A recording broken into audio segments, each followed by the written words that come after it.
Ujú.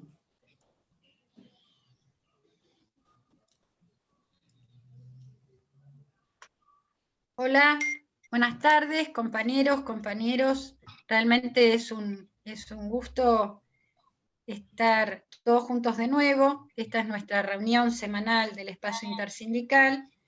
Y como ya acostumbramos, la primera parte de la reunión semanal, la idea es convocar a compañeros muy virtuosos, muy estudiosos de diferentes temas, en el marco, en este tiempo, del sistema integrado de salud.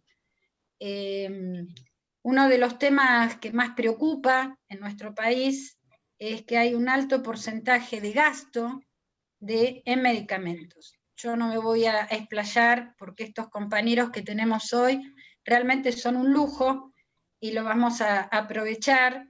Les cuento, está Clarisa Marchetti, que es médica, trabaja en farmacología. A mí me llena de emoción porque es una de las compañeras que ha estado en el ANMAT y ahora está como asesora para la producción de vacunas. Realmente es un lujo tener a esta compañera acá. Aparte, como digo yo, bueno, es una excelente mujer, hija, madre, y bueno, ahí anda peleando en la doble jornada. Así que bueno, Claire, un honor tenerte.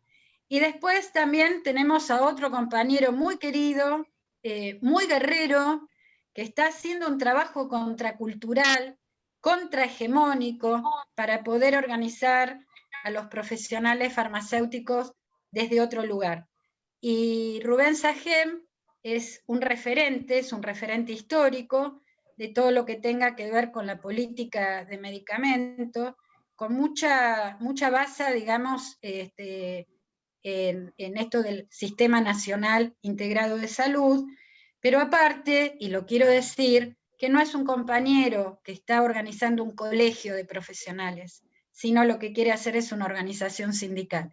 Y esto, cuando uno escucha estas cuestiones, nos llena de orgullo, porque simplemente tener un compañero en este espacio que sabe tanto de medicamentos y que tiene posición tomada, realmente es un lujo. Así que, bueno, acá estamos, estos son todos los sindicatos. Yo les contaba, hay sindicatos docentes, públicos, privados, universitarios, curtidores, gráficos, aeronáuticos, trabajadores del cuero, de televisión, trabajadores de la justicia, hay trabajadores que están en este momento, todo lo que tenga que ver con los trabajadores de la salud, que están dando una pelea brazo partido, que es el grupo de enfermería, que la verdad que nos llena de orgullo también, telefónicos, creo que no me olvido de ningún cuadradito.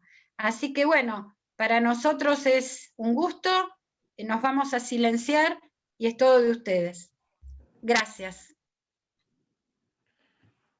Bueno, empiezo, Rubén, entonces, como te parece, te dejo a vos. Sí. Voy a tratar de compartir pantalla. Bueno. A ver.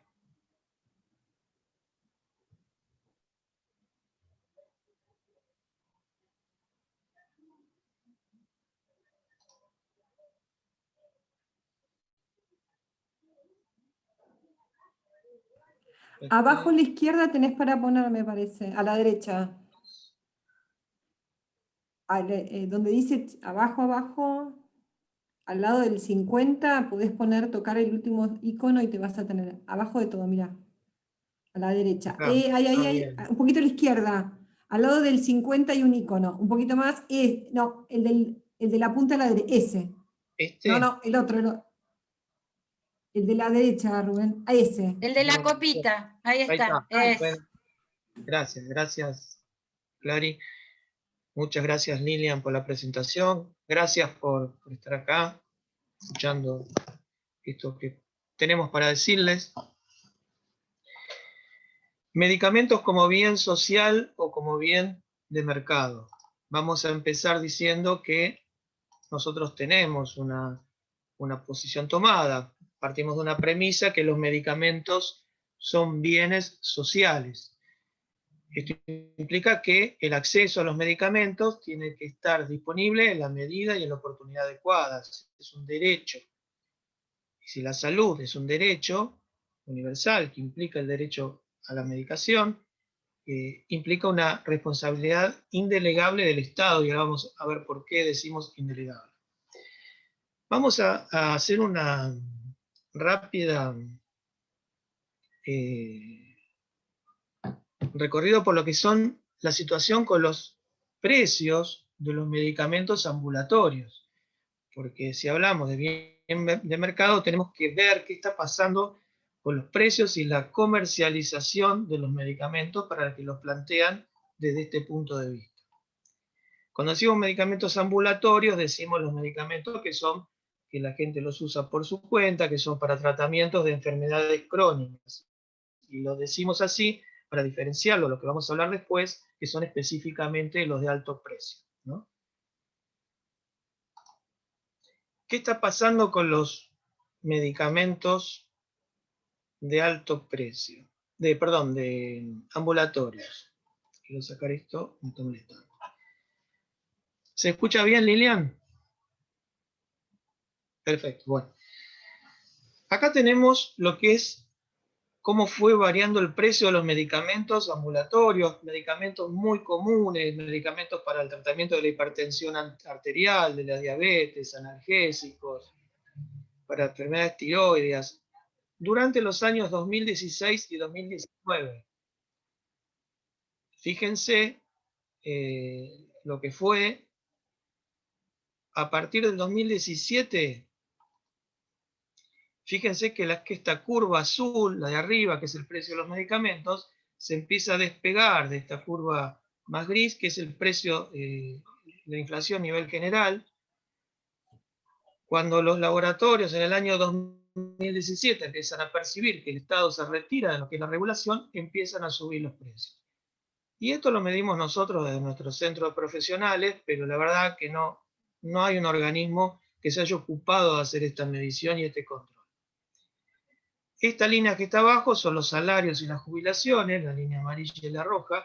Ustedes pueden ver que le sacó una diferencia de más del doble, lo que es los precios de los medicamentos, a los salarios de las jubilaciones, y estuvo casi un 80% arriba de la inflación en esos años. Esto es lo que pasó entre los años, en el año 2020, entre enero y diciembre del 2020. Fíjense que al principio el gobierno empieza conversaciones, apela a la autorresponsabilidad de los laboratorios, los precios se mantienen por abajo de la inflación, es esta línea naranja que vemos acá. Hasta junio duró eso, ya en plena pandemia los medicamentos empiezan a subir por encima de la inflación, termina en 2020 con una diferencia del 10%. 46% para medicamentos, 36% para la inflación, también medidos por nosotros, nuestros centros profesionales, porque no hay, lamentablemente, organismos oficiales. La falta de datos, la falta de mediciones es algo que hay que empezar a enfrentar y a considerar. Acá están lo que pasó en este último semestre del 2021. Los medicamentos, cómo fueron aumentando por grupo farmacológico. Tenemos un aumento general del 31% para los medicamentos más usados. El índice de costo de vida en este primer semestre que pasó fue del 25,3%. Estamos un 5% arriba. Y hay grupos como los anticonceptivos, medicamentos de uso pediátrico, que aumentaron todavía bastante más.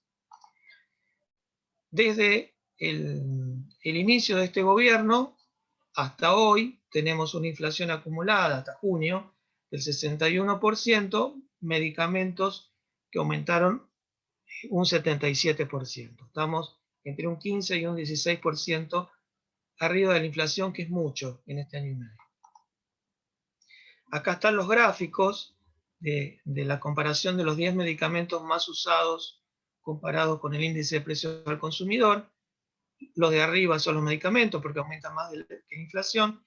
Fíjense que la pendiente de la curva no es la que veíamos en el 2018-2019, pero están más controlados los laboratorios, saben que se los está mirando más, pero siguen aumentando por arriba de la inflación, y lo que es importante, eso que habían aumentado antes lo mantienen. No retrotrajeron los precios. Esta tabla es una que estamos armando trimestralmente, que compara los precios de las diferentes marcas de medicamentos con el mismo principio activo. Ahí aparece una leyenda en rojo que yo no sé cómo sacarla, pero se ve igual. Para poder sacar esa leyenda, tenés que cerrar todas las demás ventanas que tenés abiertas y solamente dejar la que vos estás compartiendo. Si querés, prueba a hacerlo. O lo dejamos. Igual no molesta, te digo, ¿eh? Bueno. Igual se ve, acá es una tabla con los 10 medicamentos de más uso, o 10 medicamentos muy usados dentro de cada grupo terapéutico o grupo farmacológico, y se ven los precios de cada marca, la marca más económica acá, y la marca más cara que en esta otra columna. Las diferencias ya están empezando a preocupar, porque tenemos, por ejemplo, en medicamentos para el tratamiento de la hipertensión arterial, que valen 3 veces más caros que otras marcas. 3 veces más caro significa que con lo que se compra una caja de una marca se compra 3 de la otra. Y esto, como incidencia para la seguridad social, también es algo que hay que tener en cuenta, porque incluso en muchas obras sociales la cobertura es mayor para estos medicamentos de enfermedades crónicas. Por ejemplo, el losartán es el antihipertensivo más usado, no es cualquier medicamento. El de una marca vale la misma presentación, 50 miligramos por 30 comprimidos, 640 pesos, y otra marca vale 2.320 pesos, el mismo medicamento. Es mucha la diferencia y esto se va acentuando. ¿Por qué se dan estas marcas de medicamentos, estas diferencias de precios? ¿Por qué estos medicamentos, que son medicamentos que no son novedades terapéuticas? El losartán, que hablábamos recién, un medicamento que se introdujo al mercado en el año 1988. Hay medicamentos ahí como el ibuprofeno del año 1969. Todos son medicamentos de más de 35 años. ¿Por qué los laboratorios siguen imponiendo sus marcas y cobrándolas más? Por este esquema, lo explicamos, por este dispositivo, por este enrejado, esto que queda como cristalizado y se viene transmitiendo desde la década del 90. Este es el mecanismo por el cual se entregan los medicamentos desde el laboratorio, que está acá arriba, hasta lo que acá llama consumidores. Consumidores, es decir, y este es el sector de ventas. El sector de ventas comprende a las farmacias, a las clínicas de los hospitales, a los médicos y a los pacientes. Nosotros, este no es un cuadro nuestro, es de una consultora, pero así está considerado el mercado del medicamento. Desde que sale del laboratorio hasta que llega al paciente, a la persona que lo usa, que acá llama consumidor, está todo perfectamente definido en cuanto a los porcentajes de ganancia de cada sector. Está todo, como digo, cristalizado. Es difícil mover esto, es difícil mover una pieza sin que otra proteste, y está manejado con un interés privado, particular, concentrado, integrado, manejado por los laboratorios. ¿Por qué? Los laboratorios no solo fabrican los medicamentos, las especialidades medicinales. Acá dice que realizan investigación. No todos. No todos fabrican los principios activos. No todos fabrican sus productos en el país. O sea, no es que hagan investigación, elaboran el medicamento con una marca.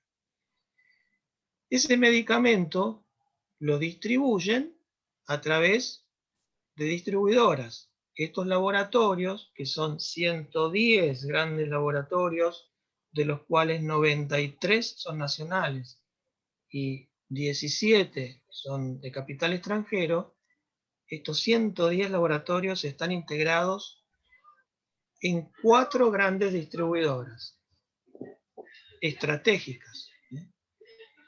Esas distribuidoras son Disprofarma, Farmanet, Rofina y Global Pharma. Son propiedad directamente de estas distribuidoras de los laboratorios, que a su vez estos laboratorios están integrados en cámaras con intereses comunes. KM, Silfa y Cooperal. KM los extranjeros, Silfa y Cooperal a los nacionales. Estas 4 distribuidoras a su vez canalizan la distribución a través de las droguerías. Hay cerca de 1000 droguerías y distribuidores logísticos en todo aprobadas a nivel nacional, pero solamente 3 droguerías tienen la posibilidad, son droguerías integrales que tienen la posibilidad de llegar todos los días a las farmacias, incluso más de una vez, en más de un reparto diario. La farmacia necesita mucho de esa logística para poder reponer los medicamentos. Esos medicamentos, a través de las droguerías, van a la farmacia. Imagínense que no solo los que manejan las marcas, sino los que manejan las distribuidoras y las droguerías van a decidir qué tipo de medicamentos se van a ofrecer al paciente.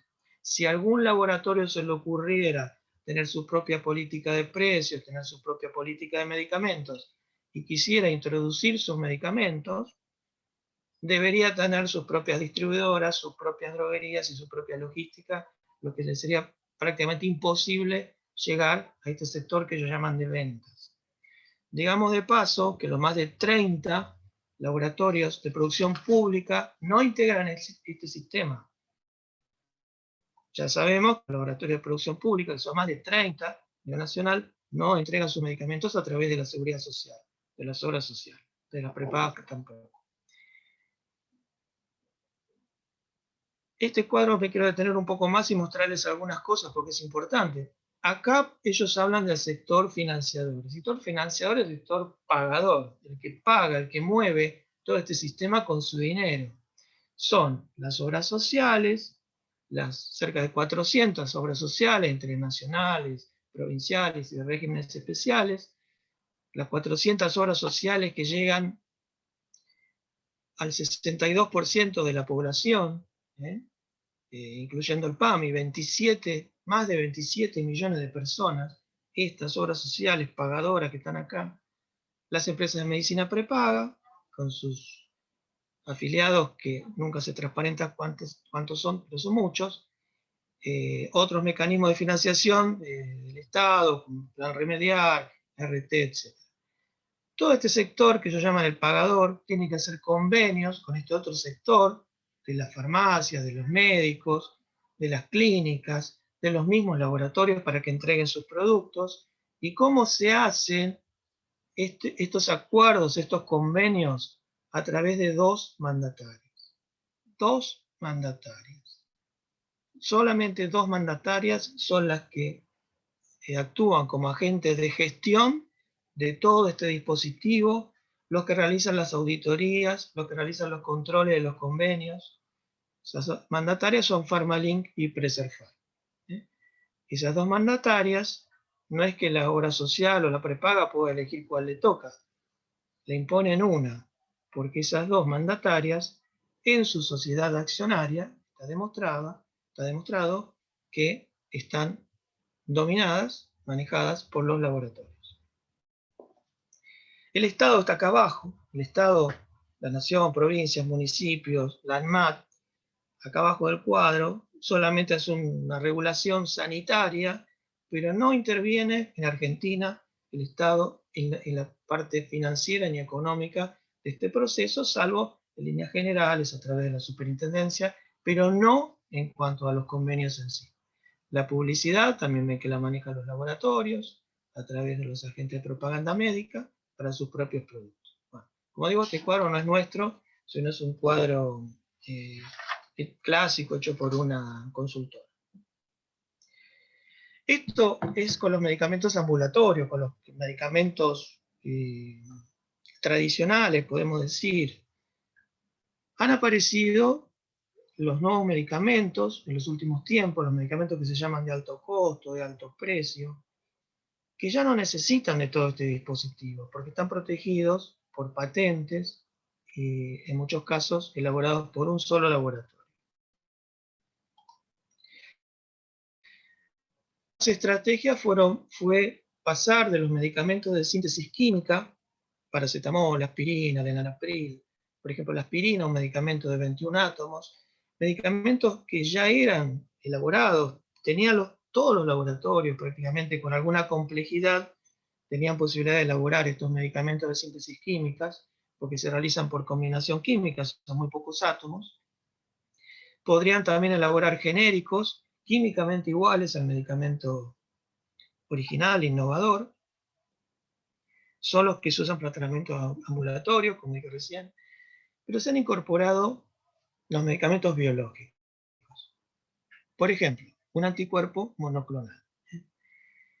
Estos medicamentos biológicos, según la definición de ANMAT, son los elaborados por organismos vivos o por los tejidos de organismos vivos y se elaboran en los laboratorios a través de procesos muy complejos biotecnológicos, que ya no están al alcance de cualquier laboratorio. Por eso ahora se habla, por ejemplo, de liberar las patentes sobre determinada molécula, sobre determinado fármaco, pero atrás también de ese desarrollo hay un desarrollo de tecnología que no cualquier país lo puede hoy tener, al que puede acceder, justamente porque el efecto del patentamiento es restringir cada vez más los países que tienen posibilidad de elaborar estos medicamentos tan complejos.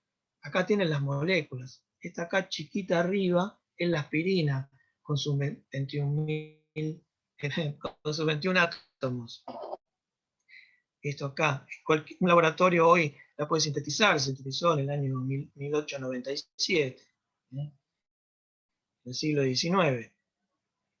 Esto de abajo, esta molécula, es la molécula del nivolumab, que es un anticuerpo monoclonal utilizado en oncología. Vean la complejidad, cada uno de estos partecitas es un átomo. Esto tiene en el espacio una conformación espacial muy característica, es prácticamente imposible para un laboratorio, incluso con desarrollo biotecnológico, copiar esta molécula. Por eso se habla de similares en el caso de los medicamentos biológicos, no se los puede hacer iguales.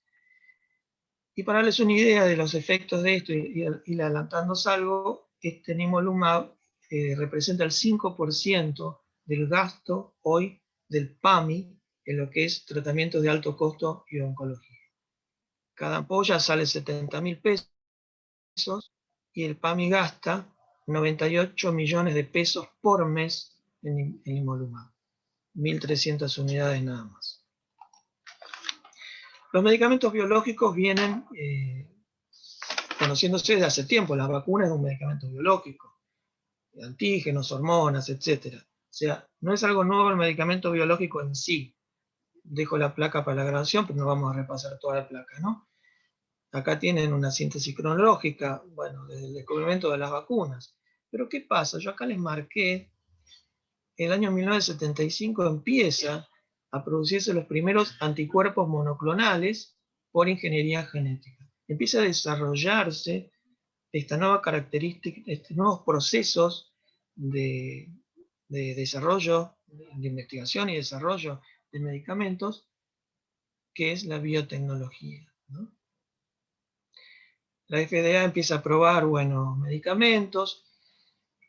Hay otro hito que les quiero marcar acá, que entre 1990 y 2003, vean en pleno desarrollo de los primeros medicamentos biotecnológicos aprobados por la FDA, el rituximab, por ejemplo, entre 1990 y 2013 se encara lo que se llama el proyecto Genoma Humano. El proyecto Genoma Humano, desde 1990 hasta el 2003, fue lanzado en aquel momento por Bill Clinton y Tony Blair en forma conjunta.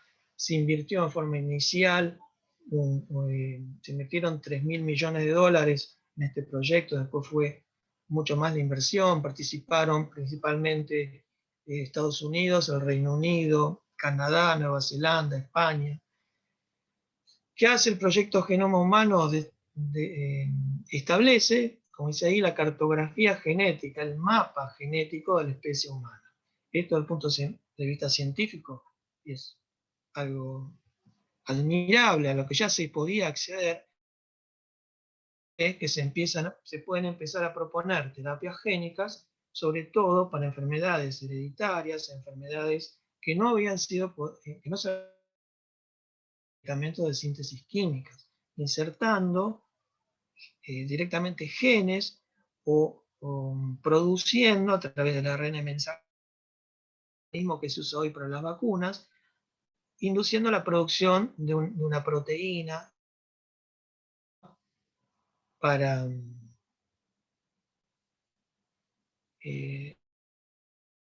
estable, pero bueno.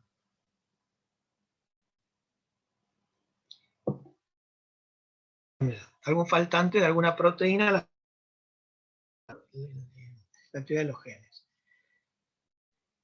Obviamente, tal inversión de dinero, inversión en desarrollo de medicamentos, iba a ser protegido, porque estamos hablando justamente de los medicamentos cuando son vistos por productos que pueden ser vendidos al mayor precio posible con el mayor beneficio posible. Extrae dinero de ese sistema de financiándolo.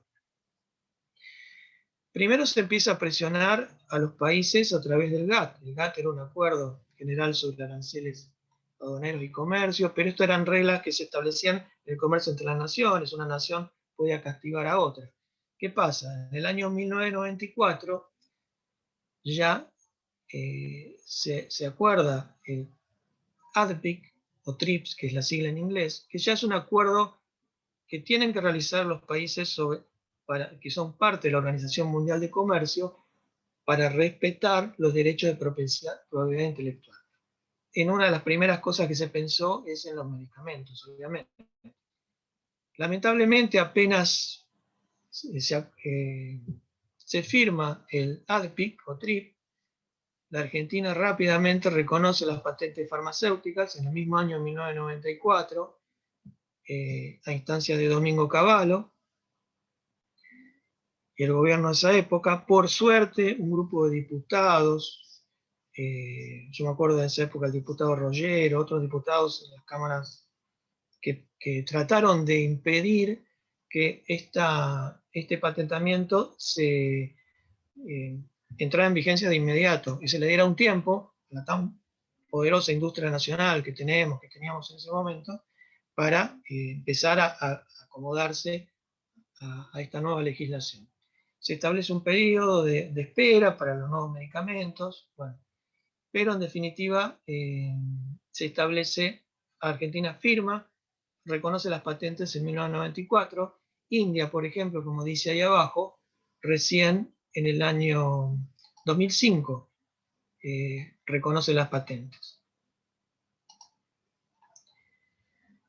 Estos nuevos medicamentos de los que estamos hablando, ya algunos los conocemos, pero bueno, por ejemplo, el Spinraza, nusinersen, tan conocido, tan discutido, que tantos problemas financieros trajo a las obras sociales, son avances científicos indiscutibles y necesarios, por más que se los trate de imponer a pesar de los problemas, de los efectos adversos que tienen estos medicamentos, que muchas veces recién salen de la investigación y se están usando porque no hay otro medicamento para esas enfermedades.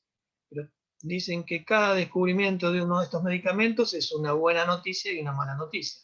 Una buena noticia por el avance de la ciencia, una mala noticia por cada vez que lo aprueba la FDA, porque la seguridad social empieza a tener que hacerse cargo de unos precios increíbles, abusivos. Bueno, el Spinraza se aprobó en 2016, un medicamento contra la atrofia medular espinal, es un utiliza la técnica de ARN mensajero para dirigir la síntesis proteica.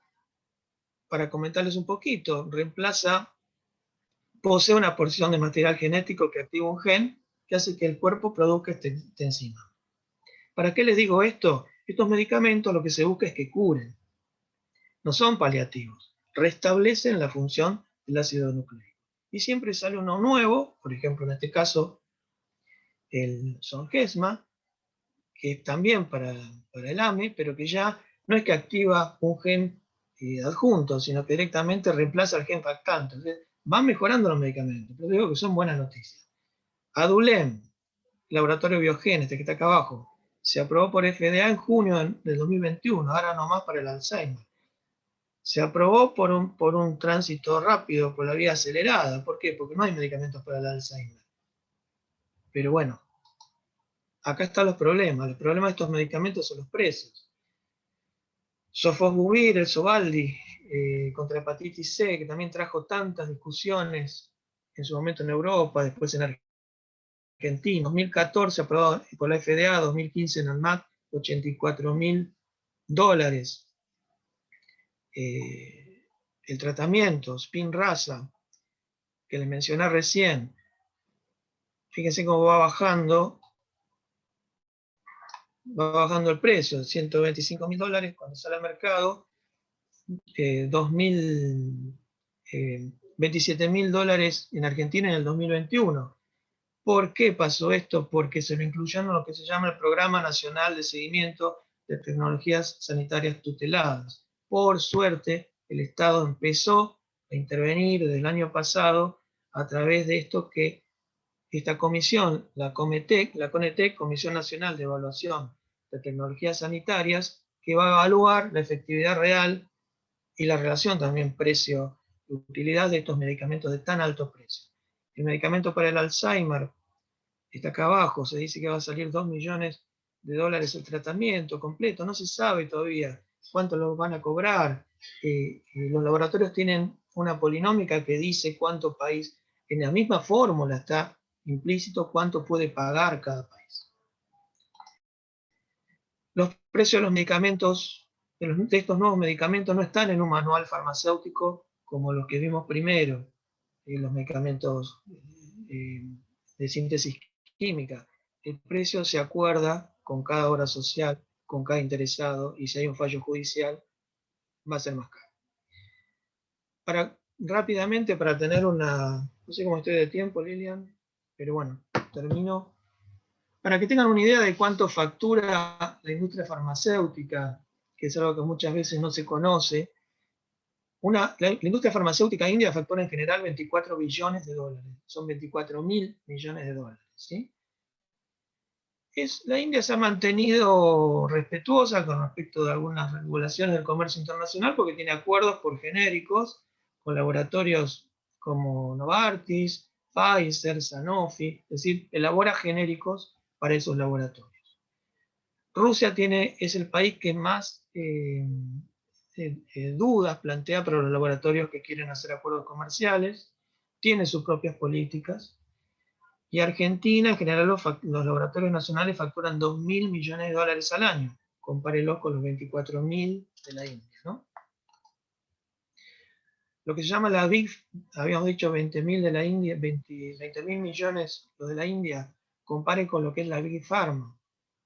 370.000 millones Johnson, facturación anual, 240.000 millones Pfizer.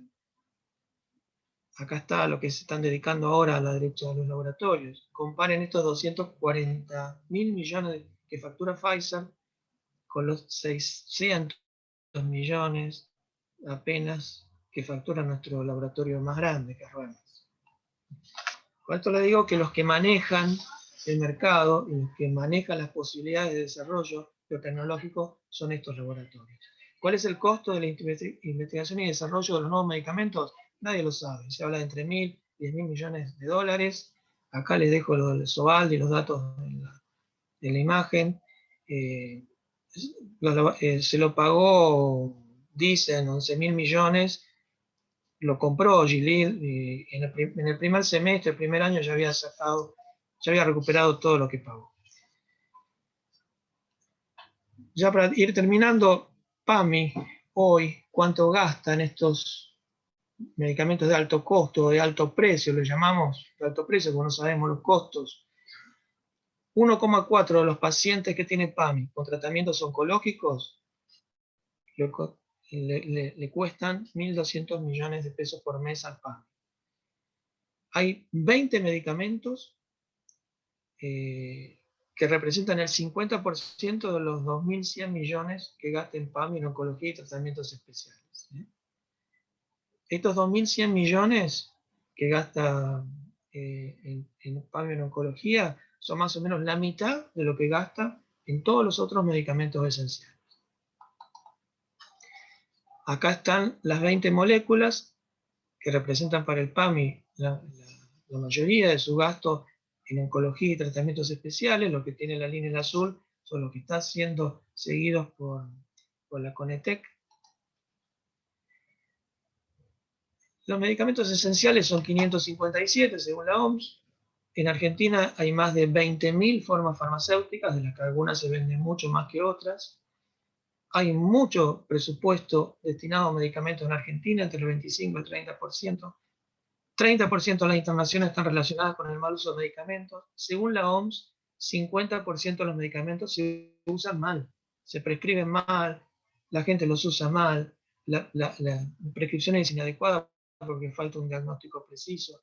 Es en Argentina un sistema de ofrecer medicamentos, a veces en forma muy imprecisa.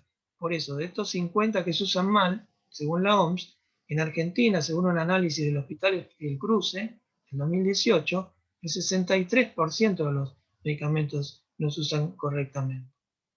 Por error de dosis, porque el paciente no lo sabe tomar, discontinúa el tratamiento. Algunos no acceden por razones económicas, otros no entienden las indicaciones del médico. Y para terminar, y traerles esta reflexión después de los datos, el gran sociólogo de la posmodernidad, Zygmunt Bauman, decía: el consumo puede ser como patinar sobre hielo delgado. La salvación es la velocidad. Cuando la calidad no nos da sostén, buscamos remedio en la cantidad. Obviamente esta frase me llamó la atención porque dice remedio. Y sí, cuando no hay un sistema sanitario de calidad, resguardado por el Estado, con un sistema de seguridad social regulado, apoyado por el Estado, para que ninguna parte saque sus beneficios, porque no pueda hacer publicidad por su cuenta, y la gente termina comprando medicamentos, y no se puede culpabilizar a la gente porque quiera cuidar su salud. La única forma de resguardarse que cree que tiene es comprar medicamentos, que la receta en medicamentos. Cuando hay que reemplazarlo por una mejor atención sanitaria, por una atención sanitaria de calidad, por la prevención, en ese cuadro que vimos arriba, no hay lugar para la prevención. Hasta las prepagas hoy están apuntando a la prevención porque les sale más barato que los medicamentos. Entonces esto me parece que resumía un poquito la mirada que tenemos que tener, apuntar a una atención sanitaria global integrada de calidad. Eso es todo. Gracias por escucharme. Gracias, Rubén. Cada vez que uno te escucha se siente apabullado por tantos millones de dólares, tanto gasto y tan poco efectivo. Así que bueno, buenísimo. Gracias, Rubén. Muy clara la ponencia. No, gracias. Le vamos a dar la palabra a Clarisa y en todo caso, si quieren ir anotando alguna pregunta por el chat, así después los compañeros la pueden responder. Todo tuyo, Clarisa.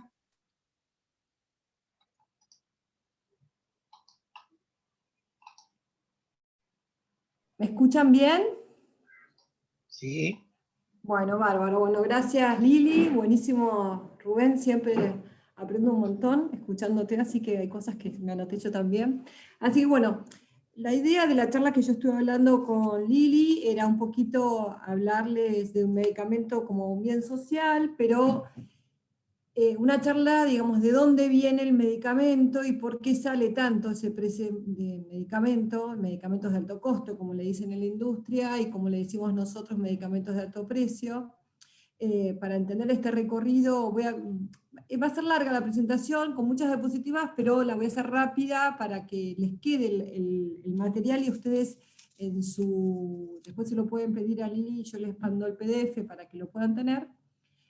Porque bueno, hay datos que también sirven también cuando uno tiene que hablar con algún compañero para entender de dónde vienen estos precios y cómo nos tenemos que integrar para poder llegar a un precio justo. Nosotros decimos precio justo porque sabemos que es una industria y tienen que ganar, como cualquier comercio, pero justo en el sentido de que no nos desfinancie al Estado, a las obras sociales, hasta la misma prepaga, digamos, al financiador. Entonces, por eso de un precio justo.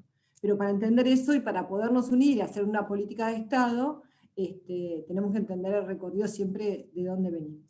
Voy a hablar algunos ejemplos, voy a poner el último ejemplo de México, que me parece muy interesante, así que voy a empezar. Bueno, como bien social, como bien dijo Rubén, ¿por qué decimos que es un bien social? Porque no es un bien suntuario, esto lo digo siempre, suntuario es una joya, aunque tengan precio de joya, ¿no? Porque los precios que pasaba Rubén son esos. La definición en Wikipedia, que es un medicamento, es una sustancia usada para prevenir, aliviar, mejorar enfermedades o modificar estados fisiológicos de lo que puede hacer. Eso es un medicamento. ¿Qué pasa con el medicamento? Digamos, es la respuesta más utilizada. Todos los meses hay un 69% de la población argentina que consume un medicamento, y por la innovación de las tecnologías va a incrementar la situación a largo plazo, digamos, cada vez avanza en la ciencia, y va a haber un aumento de que se va a consumir más tecnologías de punta, como se dicen, o como le dicen ahora, medicina de precisión, porque después la medicina de precisión es dirigida a la persona.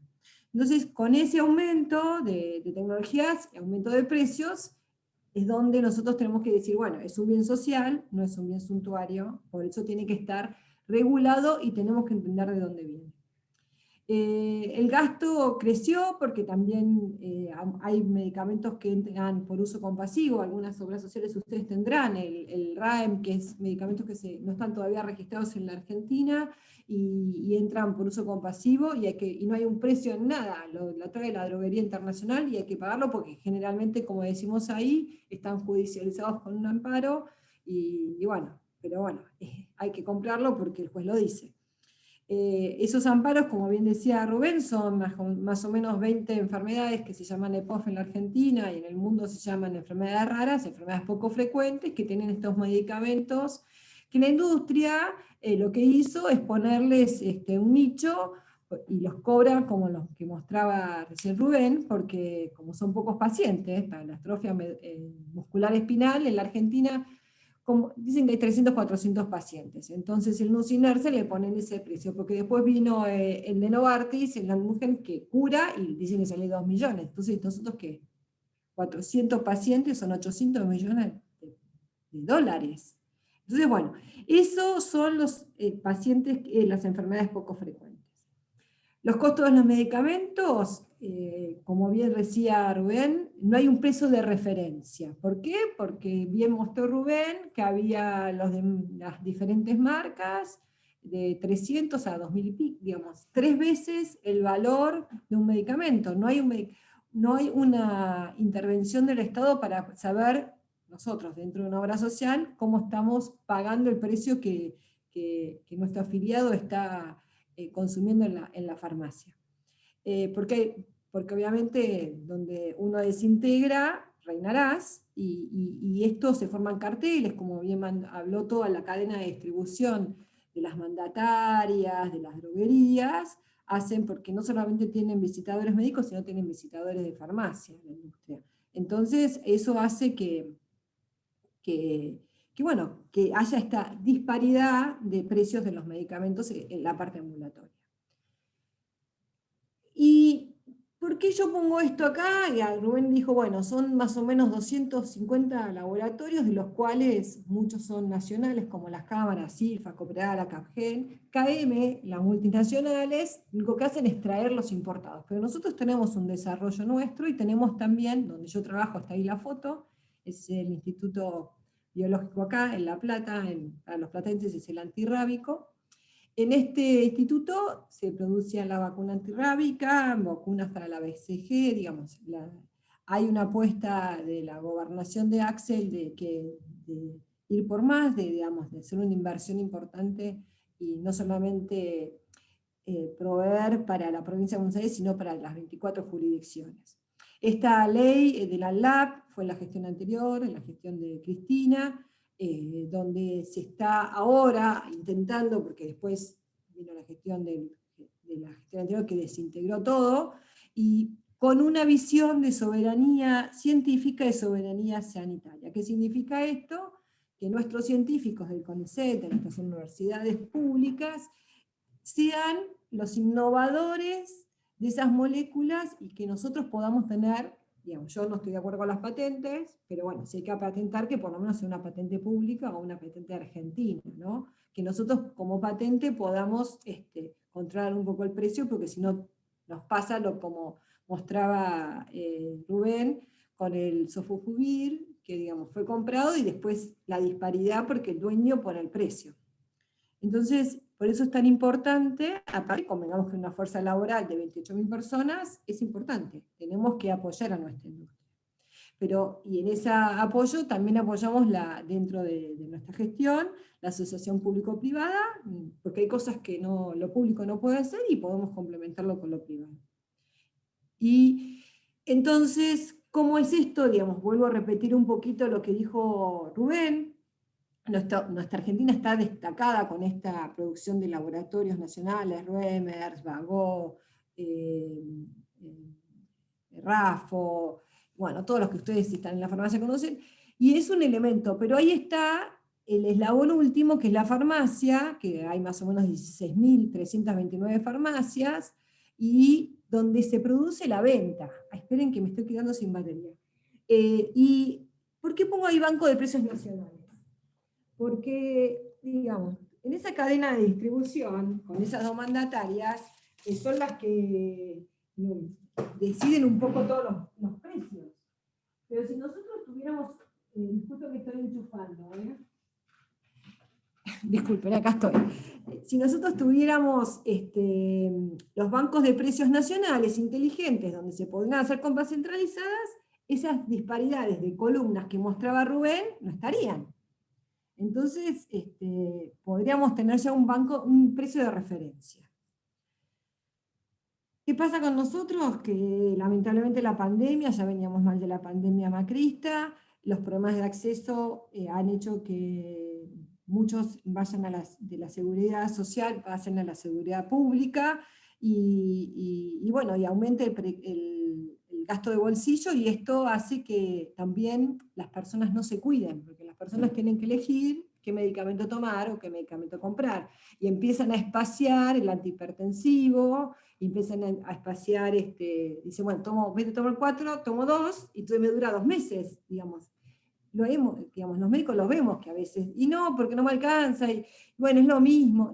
No es lo mismo, porque la medicación está, digamos, diagramada y diseñada para que se tomen una a la mañana, otra a la noche. Y eso hace que se deteriora también la salud. Y que después hace un impacto porque la persona hace una ACV. Entonces, es más caro tratar una ACV que pagarle el comprimido que dejó de tomar. Entonces, bueno, todo esto hace que nosotros tengamos que tener, desde mi punto de vista y nuestra gestión, un Ministerio de Salud rector para que podamos solucionar estos temas y no nos agraven. Entonces, acá era Rubén lo que decía del acceso a los medicamentos. PAMI gasta el 30%, le mostró los números de valores, es el porcentaje. Entonces, nosotros pensamos que si damos una respuesta sistémica, un sistema integrado nacional de salud, implicaría un fuerte impacto sobre la disponibilidad de los recursos. Esta hipótesis es válida porque sabemos que haciendo compras en las obras sociales, empresas, vamos a tener un mejor precio. Entonces, y este bien social pueda acceder todos los abuelos. Bueno, me pidió Lili que les traiga un ejemplo para que entiendan de dónde salen los medicamentos. Porque nosotros pensamos yo empecé a estudiar medicina porque me gustaba el juego de química, y pensamos que, bueno, el medicamento puede salir de la corteza de un sauce y se hace la aspirina, o como mostraba el nivolumab, que es una biotecnología. Y acá les voy a decir cuánto sale esa biotecnología con los costos de la Big Pharma, específicamente de las vacunas. Acá yo les pongo Carlos Correa, que fue el director del Instituto Nacional de Patentes de Invención, digamos, dentro del Ministerio de Economía y Producción ahora, está el INPI, donde se patentan, digamos, todas las inventivas que hay, las patentes, y él se fue hace unos años y trabaja en Suiza, en el South Center, y él se hizo esta pregunta, y hizo un preprint, le dice, ¿quién financió la investigación y desarrollo de la vacuna de AstraZeneca? Estoy dando un ejemplo, ¿no? Porque es la que... Y después le voy a mostrar los precios. Entonces, ¿cómo se hizo? Todos sabemos que es un adenovirus de un chimpancé, que lo hizo en la Universidad de Oxford.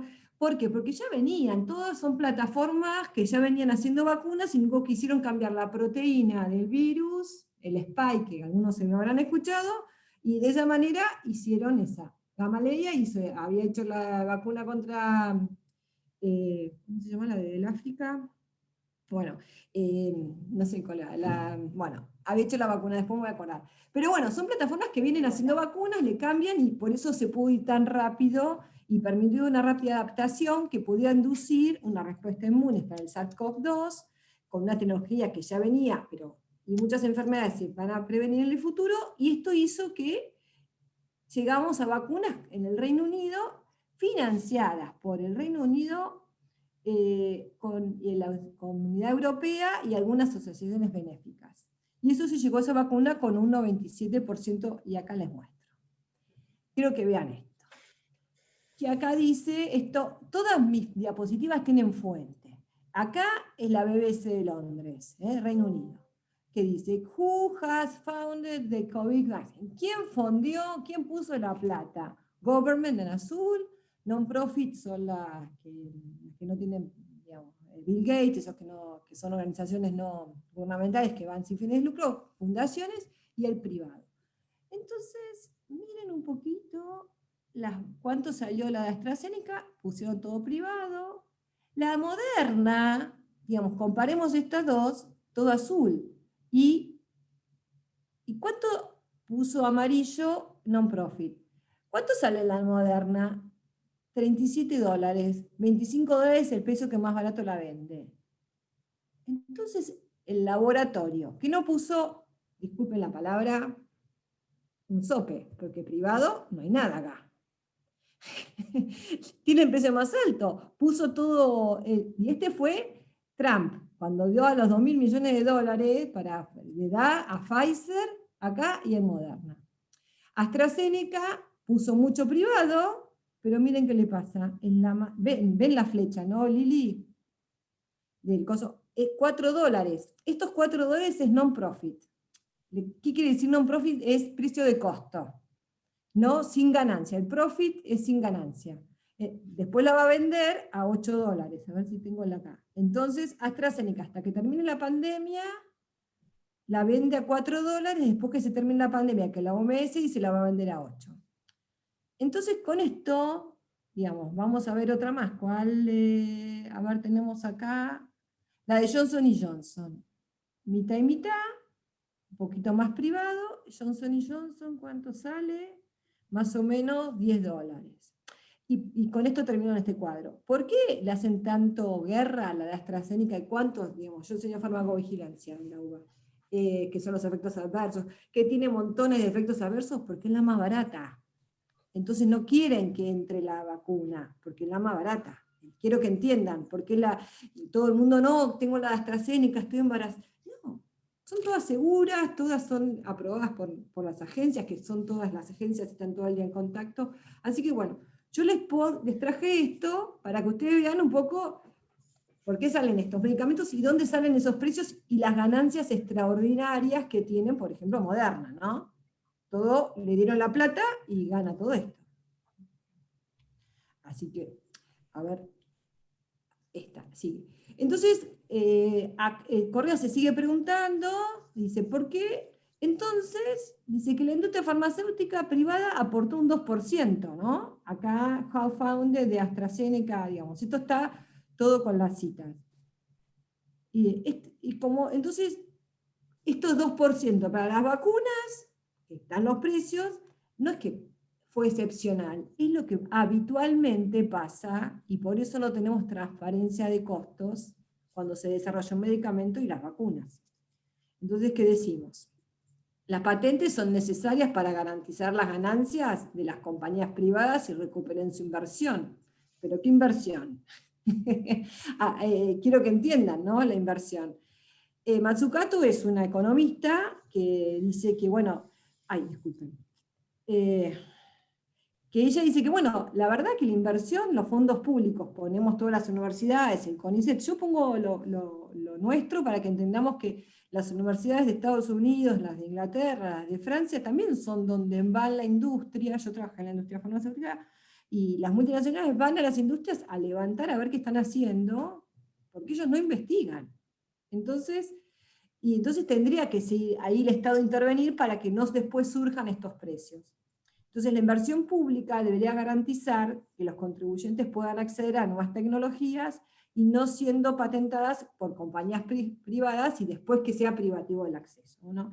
Esto, bueno, esto hecho por la agrupación Rolando, de la que yo soy, digamos, compañera de ellos, y lo que quiero mostrarles, si ven acá, how many doses, no sé si lo ven, pero acá dice, esta es la cantidad que se hicieron el pre-order, digamos, cuando empezaron ya sabían que iban a tener vacunas, digamos, Sputnik dijo que prometió que iba a ser 348 millones. La de AstraZeneca dijo que iba a ser 3.29 billones, 3.029 millones de dosis. Nosotros en el mundo somos 7.000 millones de personas, pero necesitamos 2 dosis. 14.000 millones de dosis, ¿entienden? Para decir, tenemos vacunadas a todo con 2 dosis. Entonces, quiero que vean con este número, no sé si lo ven acá al costado, todo de la BBC, después las citas están acá arriba, Reino Unido, acá BBC, ven, no están alcanzando toda esta cantidad de vacunas para los 7.000 millones de personas, y encima, que vemos de que no alcanza, que hay que dar refuerzos. Y con esto termino con la industria farmacéutica internacional. Esto del Washington Post es un poco vieja, del 2013, pero lo interesante acá que muestra cuánto gastan más en marketing que en investigación. Acá está, dice, ¿ven? Las cantidades gastadas en ventas y en marketing, en naranja es lo que gastan en marketing, y en azul lo que gastan en investigación, ¿no? Johnson & Johnson siempre más en marketing. Un poquito acá. Están iguales Lilly, pero después, y Roche, pero marketing es todo lo demás que sabemos que no hace al medicamento. Bueno, seguimos hablando de los medicamentos como esenciales, que también es algo que Rubén estuvo hablando, que nos complementamos, digamos, ¿qué son medicamentos esenciales? En nuestro ministerio tenemos la guía de medicamentos esenciales, que están dirigidas a los integrantes del equipo de salud y tienen el objetivo de construir una herramienta de consulta referida a los listados de medicamentos esenciales. ¿De dónde sale esto? Sale de acá, de la OPS, de la OMS y de los NOMS. ¿Qué son los medicamentos esenciales? Son medicamentos que cubren las necesidades básicas y prioritarias. Cuando se armó el PMO en los 90, era, digamos, poner y el remediar, que se llama esencializado, la gestión anterior lo cambió, son estos los medicamentos que se necesitan básicamente para atender a los pacientes, a las saludes de mayor prevalencia. Por eso dice, se selecciona atendiendo prevalencia de las enfermedades, la seguridad y eficacia y una costo-eficacia comparativa. Bueno, acá diferimos con la cantidad de medicamentos que hay, pero esto viene de la OPS y de la OMS. ¿Y qué quiero decir con esto? Los medicamentos esenciales tienen que estar disponibles en todo momento, tienen que haber en cantidades suficientes, tienen que ser en formas farmacéuticas apropiadas. Esto es importante porque si nosotros tenemos una población pediátrica que a veces no hay medicamentos como el Lanicor, la digoxina, porque se necesitan gotas para el recién nacido, ¿dónde está este medicamento? Digamos, es un inotrópico para la insuficiencia cardíaca, pero si no hay, se termina haciendo una presentación huérfana. Entonces, bueno, estas situaciones el Estado tiene que estar para que ustedes como obras sociales y nosotros como pacientes decir, bueno, me tienen que garantizar el acceso a un medicamento. Todos estamos de acuerdo, se firman, digamos, con la OPS, la OMS, pero no están. Después yo les quería mostrar, si tocan acá, pero no voy a tocarlo porque no quiero, me parece que podemos charlar después. Acá entran en este link de YouTube, les va a explicar cómo son compras, digamos, de medicamentos conjuntas por países, y por eso sigo hablando acá, que lo que se llama eso es compras conjuntas de un fondo estratégico de la OPS. Digamos, nosotros como Estado hemos hecho algunas compras conjuntas, también se hicieron especialmente ahora en la pandemia para los medicamentos del COVID, los tratamientos que estaban, y lo importante de estas compras conjuntas hace que uno pueda acceder a un precio mejor, y de esa manera no desfinanciar, y también garantizar el acceso. Bueno, referencias regionales y qué es lo que pasa en México. Les cuento, hace 6 años, por eso pongo acá, cuando estábamos en la gestión anterior, se pensó en tener estos medicamentos que son de alto precio, que son los medicamentos para las enfermedades raras, que yo les dije que son esas 20 enfermedades o 20 medicamentos que desfinancian. Y bueno, empezar a comprar conjunta porque ¿qué pasa? Son medicamentos que son pocos pacientes, a veces tenemos creo que yo le pregunté una vez a Leo en IOMA y tenía 13 pacientes con AME, atrofia muscular espinal, algunos tienen una, entonces bueno, hay que juntar a todos y salir a comprar todos juntos, que es lo que estuvo haciendo un poco, habló de las tuteladas. Pero bueno, la idea es juntar toda la región y sentarse en una mesa con el poder de compra de todos los países, que se llama, digamos, cuando uno monopolio es del otro lado y el otro es un monopsomio, que es cuando uno puede decir, bueno, somos todos nosotros, somos los que te vamos a comprar, nos sentamos y negociamos el precio. Por eso se empezó a hacer, pero bueno, eso fue en el 2015, cambiaron los gobiernos, se fue Lula, se fue Cristina y no se hizo más nada, digamos. Lo que sí se hizo en Brasil, pudo hacer algunos acuerdos y tuvo ahorro en Brasil, porque estos fueron los mecanismos que hicieron con esta compra, con la UPS, y los países pudieron trabajar en una propuesta, y hubo algún acuerdo. Pero esto todavía no se volvió, se está intentando, pero convengamos que tenemos otras prioridades en esto de la pandemia. En Brasil, cuando se hizo este tipo de compra conjunta, ahorraron reales 1.3 millones de reales. ¿Qué significa? Que representa y se pidieron por compras centralizadas. Entonces, porque allá tienen un sistema único de salud, digamos. Después cuando vino la crisis del cólera, ellos hicieron todo un replanteo, digamos, un sistema, nosotros pensamos un sistema integrado, se hicieron todo un replanteo del sistema y hicieron un sistema único de salud, que les permite de esa manera tener una política pública para todos los estados brasileños. ¿Qué pasó en Colombia? También hicieron algunas compras. Colombia tiene un sistema de salud distinto al nuestro, y que está, digamos, la impronta neoliberal los ha penetrado bastante y tienen mucho problema de judicialización, pero hicieron algunas compras y pusieron a hacer compras para la hepatitis C. Ahí están las citas, ustedes pueden ver de cómo hicieron para comprar. Después, la compra centralizada de productos sanitarios en España se da en las regiones. En España no tienen provincias, pero tienen las regiones, sí, creo que son provincias. Y también han ahorrado entre un 10 y un 20%, digamos, en esa cita que yo estoy poniendo en 2013 son 80 millones de euros, porque compran para todas las provincias. Y se fijan un ahorro, es previsible. Se intentó, cuando estaba el UNASUR, y acá lo que se intentó es tener el UNASUR Salud, el Consejo Sudamericano de Salud, se intentó hacer un banco de precios. ¿Cuál es el precio de negociación de los precios en tu país? Bueno, entonces con esa dijimos, vamos a sentarnos. Lamentablemente el UNASUR se desintegró, pero bueno, la idea es poder volver a tener, porque eso nos da una capacidad de compra al Estado que después, como financiadores de las obras sociales, también accedemos a un medicamento a un precio justo.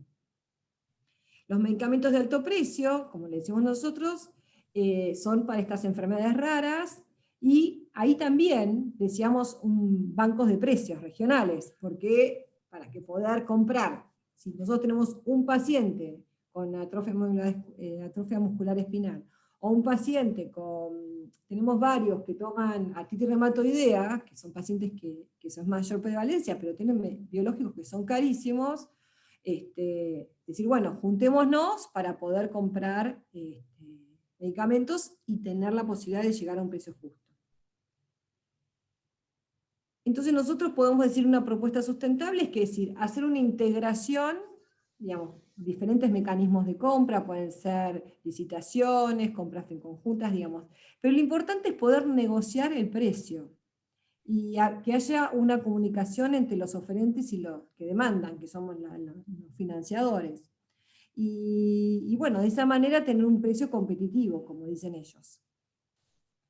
La integración lo que hace es esto, digamos, nosotros tenemos, como les dije, un poder de compra. El PAMI, digamos, se junta con las obras sociales nacionales, digamos, la superintendencia, los institutos provinciales, el IOMA, y bueno, de esa manera, más los bancos provinciales, acá me confundí, provinciales y el Ministerio de Salud, porque sabemos que hay, en cada ministerio de las provincias hay un banco provincial. Yo manejé el banco de drogas oncológicas en la provincia de Buenos Aires, digamos, que le compra todos esos medicamentos oncológicos que mostró Rubén, y distribuir en todos los pacientes. Bueno, si nos juntamos los bancos, el PAMI, más las obras sociales, puede decir, bueno, con este poder de compra, fijemos un precio justo. Entonces, en esa integración, ellos van a decir, bueno... Cuando termine Clarisa, bueno, no sé si va a haber preguntas o... Sí, ya me falta poquito, ¿eh? No sé si, ya no sé cómo voy con el tiempo, me avisás, Lili, y voy diciendo. Lo que pasa es que yo me saqué las fotos para poder ver las diapositivas. Bueno, lo importante es esto, que no va a haber brechas de precios y se va a poder hacer una compra inteligente. Espera que sigo. ¡Ay! ¿Qué pasó? Ah, está. A ver, sí. Lo que le quería mostrar, estas son las compras que hablaba Rubén, de las compras tuteladas. Acá estas para las pedidostignina, para la miastenia gravis, que es una enfermedad poco frecuente. Acá el factor 8 para la hemofilia, y el nusinersen, digamos, estas son las licitaciones, esto está publicado en el Ministerio de Salud, cómo se hicieron las compras de estos medicamentos. Y lo que yo les quería mostrar ahora es lo que pasó en México. En la Ciudad de México esto salió hace menos de 10 días, en México.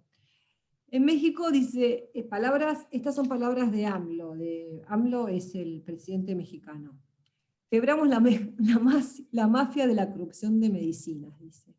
Hicieron acá las compras, dijeron que compraron 2.624 millones de piezas de medicamentos por un monto de 76.000 millones de pesos, ¿no? Con un ahorro de 18.900 millones de pesos. Entonces, si podemos ver acá, yo voy a compartir la pantalla. A ver, esperen, acá. Le ven ¿Lo ven, no, Lili? No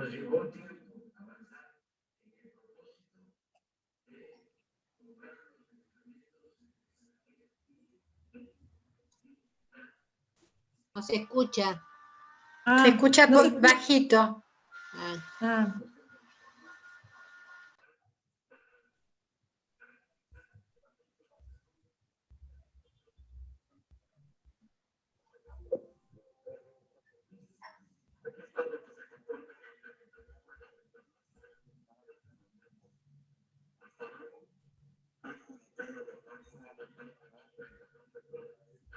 Se escucha bajito, Clarisa. Quizás después cuando lo tengan los compañeros lo A ver si puedan se escucha escuchar. este. A ver, esperen que... Ay, ¿se escucha mejor? No, creo que es algo de la configuración de compartir el Está la audio. propaganda por ahora. Ah, bueno. Si tenés auricular, Clarisa, sacalo cuando pongas el video. Ah.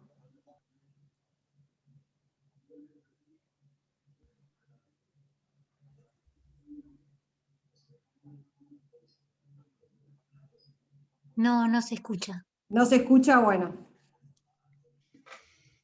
Bueno. Seguro que después lo escuchamos cuando lo tengamos. Claro. Bueno, entonces, bueno, salgo de compartir pantalla y disculpen, esperen que estoy tratando de salir.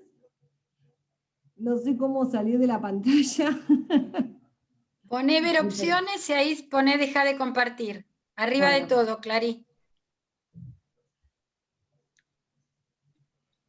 A ver. Yo lo saco si querés. Sí, me hacemos el favor porque no sé sacar. Ahí está. Bueno, gracias, chicos. No. Bueno. Buenísimo. Gracias, Clarisa. Realmente, sí, hay un par de slides, viste, que como que son muy fuertes, que te marcan realmente por dónde viene la mano, y realmente esto es un comercio puro y duro, digamos, con la mirada del mercado. Bueno, hay una pregunta. La pregunta es, ¿qué implicó que la Argentina acepte lo del patentamiento de medicamentos en los 90? Yo te hago una pregunta previa a los dos. ¿Qué significa la patente? Que después viene la ley de patentes y Argentina, que estaba Chile. ¿Qué es una patente? ¿Qué concretamente? Aclaren eso, por favor. La patente lo que hace es impedir que ningún otro laboratorio pueda producir o comercializar algún medicamento patentado. Y no solamente se patenta el medicamento, el producto terminado, sino el proceso en el que se llega a ese medicamento. Es decir, que ellos tienen una fórmula X de un medicamento o de una vacuna y los dueños son ellos.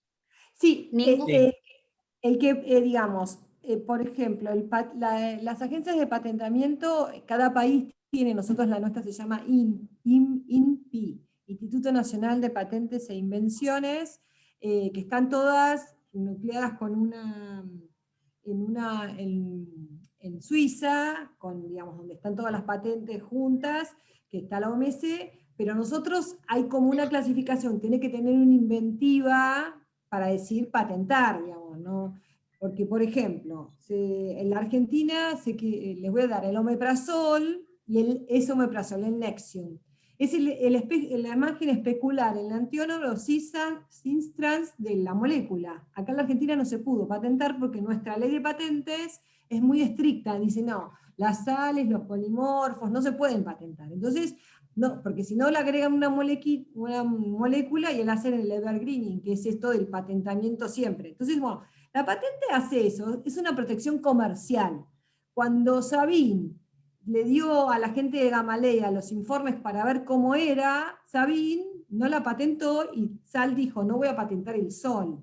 Y lo que hizo Milstein al no patentar los anticuerpos monoclonales hizo que después se hiciera un estallido de anticuerpos monoclonales.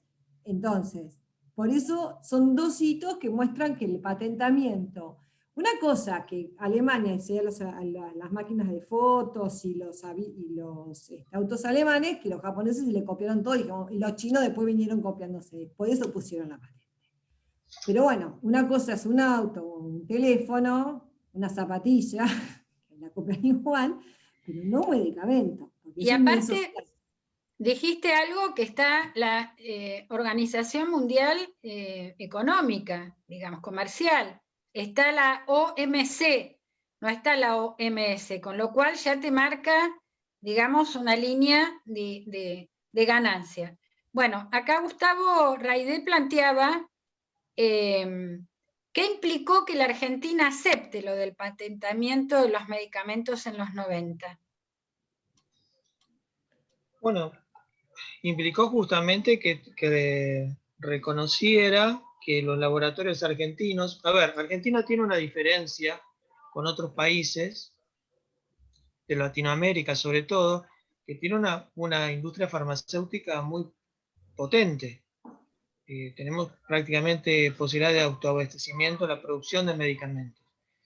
Pero ¿qué pasa? Ya vimos lo que pasó en la pandemia. Tenemos una industria muy potente, pero al aceptar las patentes en el año 95, dejó de tener posibilidades de tener un desarrollo biotecnológico, porque los países centrales quieren hacer ellos el desarrollo biotecnológico, después metan el medicamento. Te dicen, ¿y para qué si te vas a invertir tanto dinero para hacer paralelamente lo mismo que nosotros? Bueno, tenemos el caso de Rusia, que tiene su propio desarrollo, por eso vemos que no participa mucho tampoco de los lineamientos que le imponen al sistema científico internacional, no publicó incluso sus ensayos clínicos hasta que no le fue indispensable, prácticamente impuesto. Ellos apuestan a un proyecto y lo desarrollan. No solamente las vacunas, tienen desarrollos de insulina, tienen desarrollo de muchos productos biológicos. En síntesis, la industria farmacéutica argentina se atrasó en cuanto a lo que es el desarrollo mundial desde el año 94 hasta hoy. Hoy no pudo producir vacunas. ¿Y saben por qué pudimos producir vacunas? Gracias a que en el año 2010, pensemos la orientación del gobierno de ese momento, acá hay una orientación cíclica hacia decir, bueno, nosotros necesitamos medicamentos para curar a la gente, para que sean accesibles, y otros dicen, bueno, retirémonos y dejemos ese mercado para los que ganan dinero, ¿sí? En el año 2010 se tomó la iniciativa de producir vacuna antigripal. ¿Por qué? Porque en el año 2009 habíamos tenido la epidemia H1N1, y en el año 2010 no iba a haber vacunas, porque los países que producían vacunas se iban a guardar para ellos. Se empieza el desarrollo de la vacuna antigripal en el 2010. Recién en el 2015, impulsa al Estado por alianzas estratégicas con laboratorios nacionales que van a importar el antígeno, y recién en el 2015 se empieza a producir el antígeno en Argentina. Y recién en el 2020 ese laboratorio tuvo, como el laboratorio que produce la AstraZeneca acá, y todo ese desarrollo se utilizó ahora para poder producir la vacuna. El laboratorio Richmond pudo producir la vacuna Sputnik porque se le hizo a través de cuando se genera el Ministerio de Ciencia en Argentina, lo apoya fuertemente en ese momento, incluso con créditos del Estado, para que pueda desarrollar medicamentos biotecnológicos. En síntesis, la pregunta es, perdóname que me explayé, los medicamentos de síntesis química, que son los que tratan de vender esos laboratorios que producen medicamentos antiguos, quedaron en 1995. Y hubo que hacer todo un esfuerzo de reconvertir todo eso, pero lo hace el gobierno que quiere tener esa orientación. Quisiera agregar algo por la pregunta que hace del SIDA, ¿por qué Brasil y la India? Cuando viene la ley de patentes, hasta ese momento toda nuestra industria nacional copiaba, digamos, y lo que decía la KM, las multi, no, ustedes copiaron todo, por eso Rever Vagó creció y nunca desarrollaron, digamos. Es falaz eso, porque ellos tampoco desarrollan y gastan. Gastarán en algún ensayo clínico, que sí son caros, pero no son tan caros como para millones de dólares los medicamentos. Entonces, cuando vinieron, nuestros laboratorios nacionales, nuestra industria nacional, dejó de tener la posibilidad de la copia. Por eso impactó. Y quedaron con estos medicamentos, y tampoco salieron nuestra familia de laboratorios, porque son todos familiares, salieron a decir, hacer lo mismo que hacen ellos, salir a buscar y a promover nuestra investigación científica, ir al CONICET, ir a la UBA, a la Universidad de José C. Paz, digamos, porque le digo, ahora sí van. Digamos, lo que tiene Sigman, que él va a la USAM y hace el suero hiperinmune, va al Leluar y hace la vacuna contra el COVID, digamos, está yendo, es el único que va a las universidades y hace desarrollo nuestro.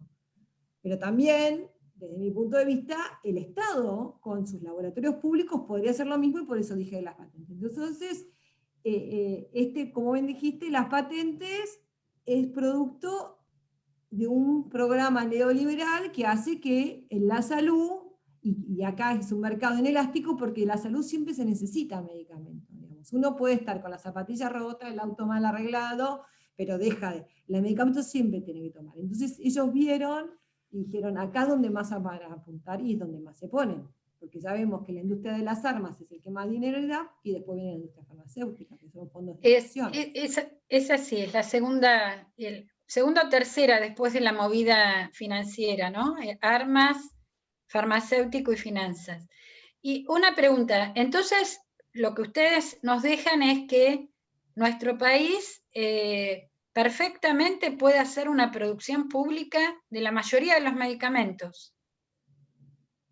Nosotros estamos en condiciones, digamos... No, de algunos, no, de los que tienen patente, con todos los oncológicos que mostró Rubén, no, porque todavía le faltan algunas patentes, digamos, en 10 años se van a vender, a caer las patentes y recién vamos a poder producir. Pero por una cuestión comercial de patente, no porque no tengamos capacidad tecnológica de... No, porque poner digamos, como dijo Rubén, poner Richmond y hacer el de Sigman, Max Science, es unos años lo haces, ¿entendés? Claro. Y algunos ya están. Y cuando vos estás haciendo una línea de producción, intervenís una y metés otra receta y salís el medicamento. Pero lo que pasa es que están protegidas, todos esos medicamentos oncológicos, por eso enmarcó el rituximab, que es el único que cayó bueno, todos estos nuevos van a estar 20 años protegidos por la patente. Pero por eso tenemos que desarrollar nuestras, y acá termino, hay 3 vacunas nuestras, la del Leluar, la del USAM y la Universidad de La Plata, que es la que yo estoy interviniendo, que son vacunas para el COVID, y van a salir algunas a producción hasta pública y otras, bueno, con algún público privado, porque como no tenemos a un laboratorio, espero que lo tengamos para poder producirlas, pero y ahí van a estar la posibilidad. Te quiero decir, Lilian, que también las leyes de patentes, a ver, Argentina implementó en 2011, 2012, por ahí, lo que se llama las guías de patentabilidad. Es decir, la protección de la patente siempre es discutible, porque la misma ley de patentes, incluso una ley internacional, dice que para salvaguardar la salud, en caso de emergencia, puede haber un uso y una explotación gubernamental de las patentes, incluso licencias obligatorias que los laboratorios tienen que dar para producir ese producto. Ahora, la pregunta es, para plantear eso, hace falta un gobierno que tenga mucha fuerza, poner el gobierno de Rusia, no sé, un gobierno que quiera oponerse a ese sistema internacional, o un conjunto de países que pueda hacer sus planteos. Y la pandemia es una oportunidad para hacer esos planteos, para decir, bueno, nosotros, discúlpame, ya vimos tu desarrollo, lo podemos hacer un medicamento biosimilar, tenemos la capacidad. ¿Y por qué lo hacemos? Porque el precio que nos están cobrando es un disparate, no se puede pagar millones de dólares un medicamento, porque es una novedad terapéutica. Además, las patentes dicen que tiene que ser una innovación científica, no puede ser deducible de otra anterior. Hay muchas oposiciones, el grupo Efecto Positivo, el GEP, la Red LAM, trabajan en esto.